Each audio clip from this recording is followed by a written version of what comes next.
네, 안녕하세요. 그리스도에 미치고 복음에 미친 목사 하늘고래입니다. 네, 오늘 이 시간에는요, 한 청년이 저에게 이러한 고민을 나눠줬습니다. 자신은 예수님께서 부활한 것에 대해서 도무지 믿기가 어렵습니다. 라는 고민을 나눠줬어요. 이 청년은 결코 신앙생활을 이제 짧게 한 청년이 아닙니다. 굉장히 신앙생활을 적어도 10년 이상 이제 15년 이상 오랜 시간 신앙생활을 해온 청년이고, 그리고 또 신앙에 대한 체험도 많이 있는 청년이기도 합니다. 그럼에도 불구하고 그 청년이 저에게 이 고민을 털어놔줬어요.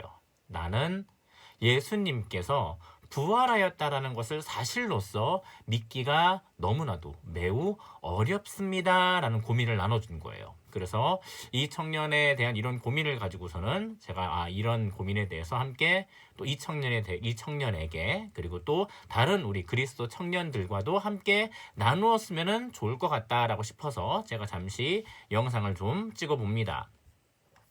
네, 관련해가지고 제가 어떻게 도움을 드릴 수 있을까 하고선 고민을 하면서 예전에 읽었던 책들을 제가 꺼내 봤었어요. 해당 내용과 관련해서 제가 검토하였던 시각이 저도 사실 이제 신학생 시절이고 적어도 한 20년 가까이 됩니다. 이제 그 시간대 정리하였던 또 살폈던 내용들을 다시 제가 책을 찾아서 정리하려고 보니까 저도 책들이 많이 없더라고요. 옛날에 읽었던 책들이 네, 없어서요. 좀 고민을 하다가 괜찮은 책을 한 권 좀 찾았습니다. 이제 리스트로멜이라는 저자의 책인데요. 제가 표지를 넘겨서 한번 보여드려 볼게요.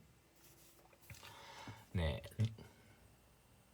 리스토로벨의 부활의 증거라는 책이에요. 리스토로벨의 부활의 증거라는 책이고, 이 저자가 이 책을 쓰게 된 계기가 무엇이냐면, 이 저자는 원래 예수님을 믿지 않는 불신자였습니다. 그러다가 어느 날 하루 자신의 아내가 자신에게 폭탄 선언을 한 거예요.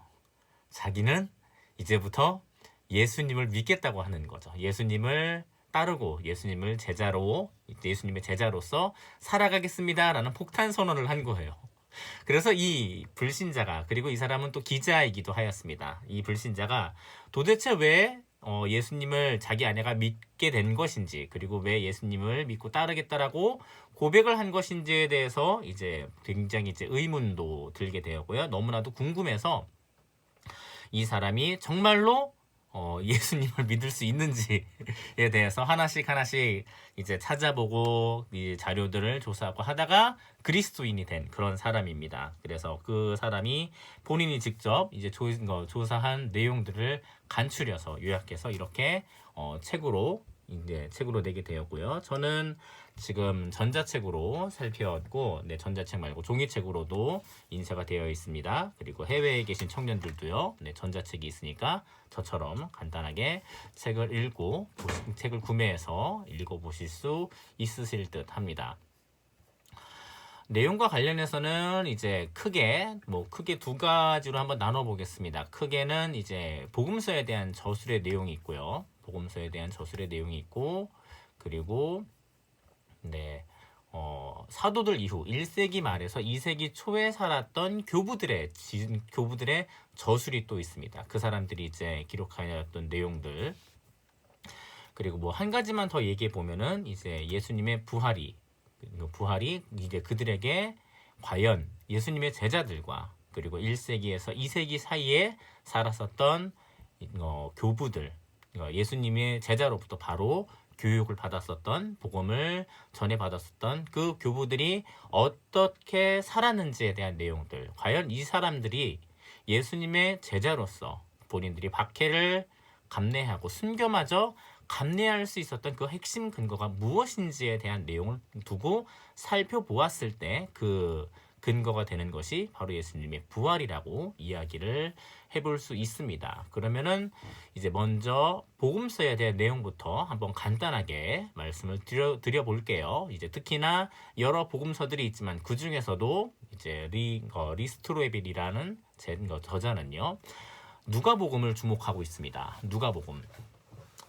누가는 매우 뛰어난 이제 역사적인 저술가라고 표현을 해요. 이제 누가의 특징의 하나는 뭐냐면 누가는 본인 스스로가 의사이기 때문에요. 무언가 글을 쓰는 데 있어서도 굉장히 정확하게 글을 씁니다. 그래서 이제 본인이 또 의사잖아요. 그러면 이제 다른 복음서들은 다 어떤 사람이 한 팔이 나왔습니다. 어떤 사람이 어떤 손마른 자의 한쪽 팔이 나왔습니다. 모두가 한 팔이 나왔다라고 얘기할 때 누가만은 그 사람의 오른팔이 나왔습니다라고 이제 내용을 이제 기술을 했습니다. 그래서 아마도 누가가 그것을 직접 확인하지 않았을까 이제 이렇게 생각하는 분들도 사실 많이 계시고, 누가가 한 기록들 중에 많은 부분들이 고고학적으로 확인된 부분들도 있습니다. 예를 들어서 3장 1절에 보면은 아빌레네 분봉왕 루사니아라는 이제 이런 표현들이 과거 고고학적으로는 확인이 되지 않던 내용이었는데요. 후대에 와서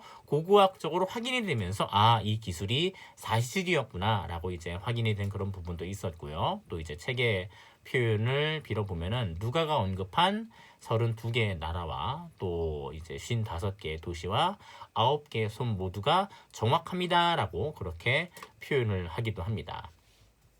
자, 이제 누가복음에서요. 뭐 다른 복음서들도 마찬가지이지만요. 누가복음에서 주목할 수 있는 것 중에 한 가지는 예수님께서 십자가에 못 박히실 당시에 하늘에 어둠이 임하였다라는 표현입니다. 이제 복음서에서 보면은 이제 뭐 6시부터 9시 사이에 이제 어둠이 임하였습니다라고 이제 이렇게 표현이 되어 있는데요. 이 본문을 두고 이제 조금 의견이 많습니다. 이것이 처음에는 일식이라고 많이들 생각을 했었는데, 일식은 발생되는데 시간의 한계가 있습니다. 일단 한계가 있고, 그리고 이제 저도 이제 천문학에 대해서 조금 이제 관심이 많이 있지만요. 천문학이 좋은 것 중에 한 가지는 우리는 그 시대를 살아가지 않지만 천문학은 그 시대로 돌아갈 수가 있습니다. 정확하게 그 시간대를 돌려서 계산을 하면은 그때 당시에 별이 어떻게 뜨고 달이 어떻게 뜨는지를 정확하게 알 수가 있는데, 공교롭게도 그 시간대에 일식이 발생되는 시간이 아닌 거예요. 그러다 보니까 예수님 당시에 이 어둠이 임한 것이 일식은 이제 어렵거나 혹은 일식은 아니다라고 생각을 하면서, 그렇다고 한다면 이것이 과연 역사적으로 발생한 사실일지 아닐지에 대한 이제 의견이 분분한 거죠. 자, 그런데 재밌는 것이 있습니다. 무엇이 재밌는 것이냐면요. 이 내용이 복음서에만 들어가 있는 게 아니에요. 네, 이게 좀 흥미로워요. 제가 몇 가지 한번 좀 짚어보면은요. 동일한 내용을 두고서는 역사가들이 이제 지적을 하는데요. 탈루스라는 사람이 쓴 책이 있어요. 그런데 그 탈루스가 쓴 책이 남아있지는 않는데, 탈루스에 쓰여져 있는 책을 인용하는 책이 있어요. 이제 221년 주 3세기 주후 3세기 경에요. 율리우스 아프리카누스라는 책에서요. 이 탈루스에 대한 책의 내용이 인용이 되면서 그때 당시에 굉장히 긴 시간 동안 어둠이 임하였었고, 이것을 탈루스는 일식이라고 얘기했는데 일식은 아닌 것 같다라고 이제 설명하는 그런 내용도 있고요. 동일하게 또 이제 해당 내용을 놓고 교부들 중에 터툴리아라는 교부가 당시에 그 사건을 또 언급을 해요. 당시에 그 사건을 언급을 하면서 이 사건은 우주적 그리고 세계적인 사건이다라고 이렇게 얘기를 하는 거죠. 여기서 말하는 우주적 세계적 사건은 예수님께서 사망할 당시에 어둠이 임하였다라는 그 표현에 대한 것입니다. 자, 그리고 이제 137년 폴레곤이라는 사람이 또 쓴 책도 이제 표현이 되어 있어요.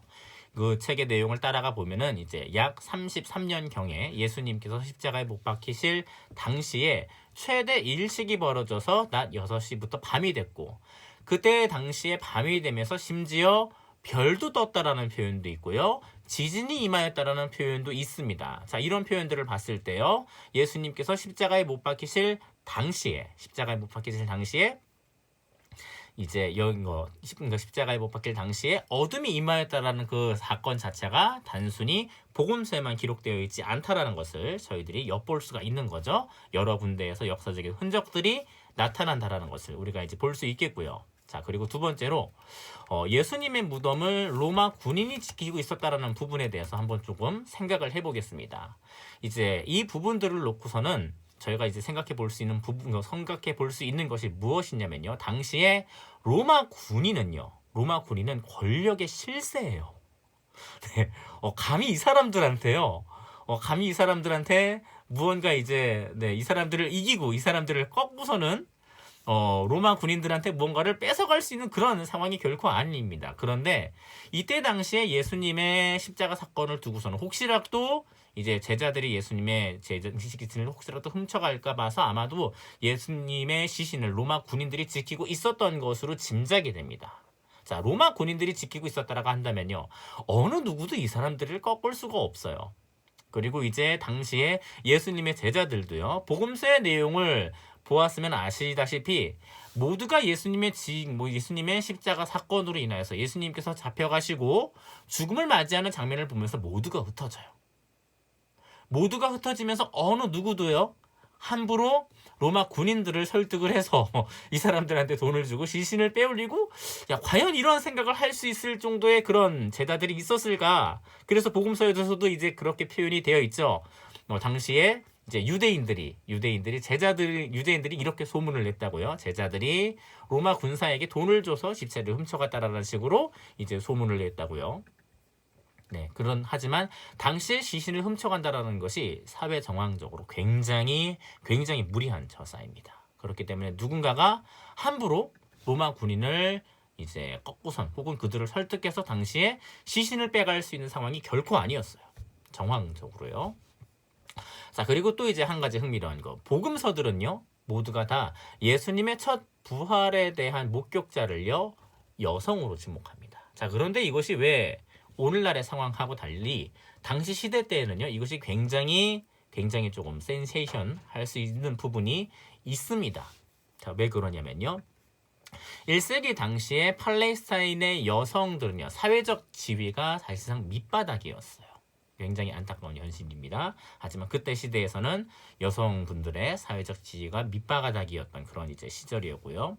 그래서 만약에요, 복음서들이 예수님이 이제 실제로 부활한 것이 아니고 가상으로 부활을 했고 그 가상의 부활에 대한 첫 증인을 세우려고 한다면은요, 결코 당시 사회적 이제 정황으로요, 여성을 세운다라는 것이 너무나도 설득력이 없습니다.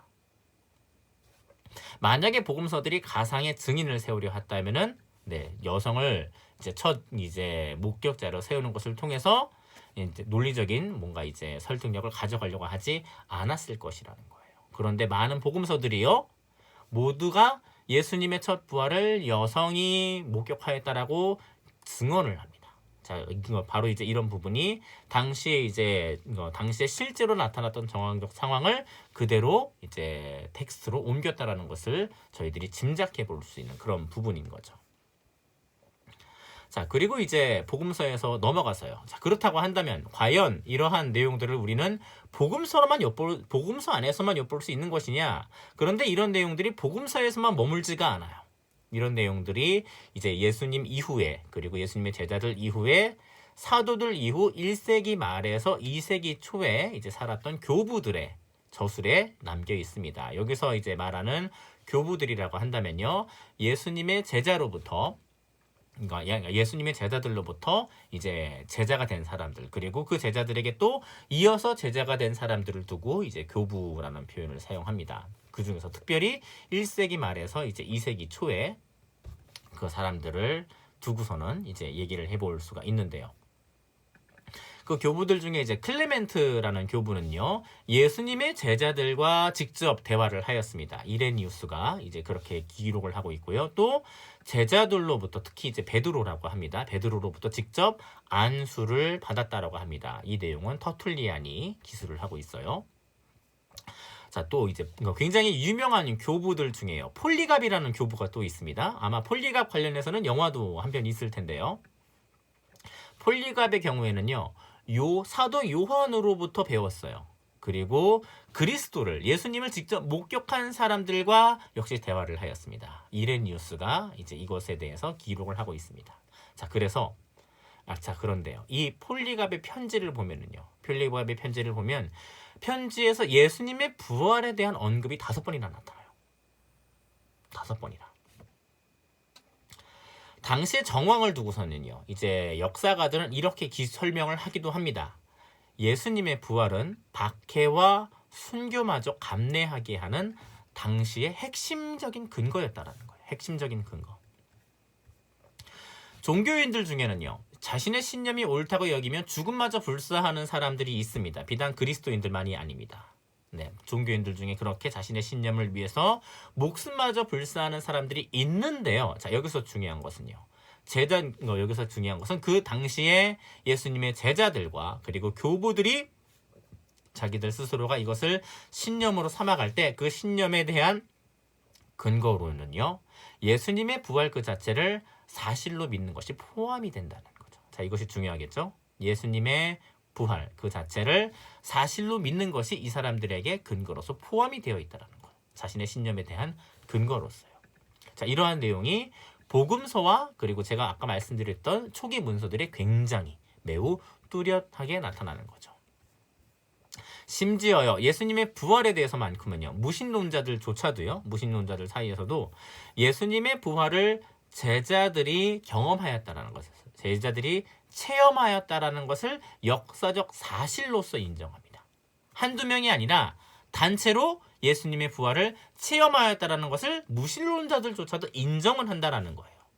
그 체험이 있었다라는 것을. 그것이 예수님의 제자들, 그리고 초대교회 성도님들에게, 그리고 이제 그 초대교회의 이제 리더로서 이제 그 교회들을 이끌었던 교부들에게 있었더라는 거죠. 자, 그리고 이제 가장 저희들이 이제 주목해야 될 내용이 한 가지가 있습니다. 예수님의 제자들 중에서 야고보는요. 야고보는 예수님의 가족입니다. 예수님의 형제예요. 예수님이 자신의 형인 거죠. 자, 이것이 무엇을 뜻하는지 우리 형제가 있는 분들, 또 남매가 있으신 분들은 자, 이것이 무슨 의미인지 알 것입니다. 옆에서 다 봤다라는 거예요. 이 사람이 어떻게 살았고, 이 사람이 어떻게 커왔고, 이 사람이 어떻게 행동하였다라는 걸 다 아는데, 예수님을 가장 가까이에서 아는 동생 야고보가요. 야고보가 예수님을 그리스도로 믿고 교회의 이제 지도자가 되어서요, 최종적으로 순교자로서 삶을 마감합니다. 자, 이것이 무슨 의미일까요? 적어도 야고보에게는요, 예수님의 부활이 사실이었다는 거죠. 자, 함께 저희들이 예수님의 부활에 대해서 생각해 볼 부분들이 좀 이제 많이 생기지 않을까 싶어요. 제가 사실 언급드린 내용들은 제가 아까 이제 보여드린 이 책의 일부의 내용입니다. 제가 이제 보여드렸던 이 책에서의 이제 내용들의 제가 이제 부분들을 이제 제가 언급한 것이고, 예수님의 부활에 대해서 보다 더 궁금하시다면 한번 이 책을 보셨으면 좋겠습니다. 한번 이 책을 직접 보셨으면 좋겠고요. 책 자체는 그렇게 두껍지 않습니다. 굉장히 얇은 책이지만 적어도 예수님의 부활에 대해서만큼은요, 굉장히 핵심적으로 잘 정리를 해놓은 그런 책이니까요. 그리고 또 이제 원래 이제 기자 출신께서 본인 스스로가 누가처럼 직접 조사하고 확인해서 이제 정리한 내용들이니까요. 한번 참고해 보셨으면 합니다. 또 이런 내용들을 가지고서는요, 우리 다른 청년들 역시 적어도 예수님의 부활에 대해서만큼은요, 저희들이 이런 내용들을 통해서, 오늘 제가 언급드렸던 내용들을 통해서요, 역사적 사실로서 우리 그리스도인들이 또 알고 그렇게 우리가 예수님을 따르는 존재로서 살아갈 수 있기를 바라면서 오늘 영상을 마치도록 하겠습니다.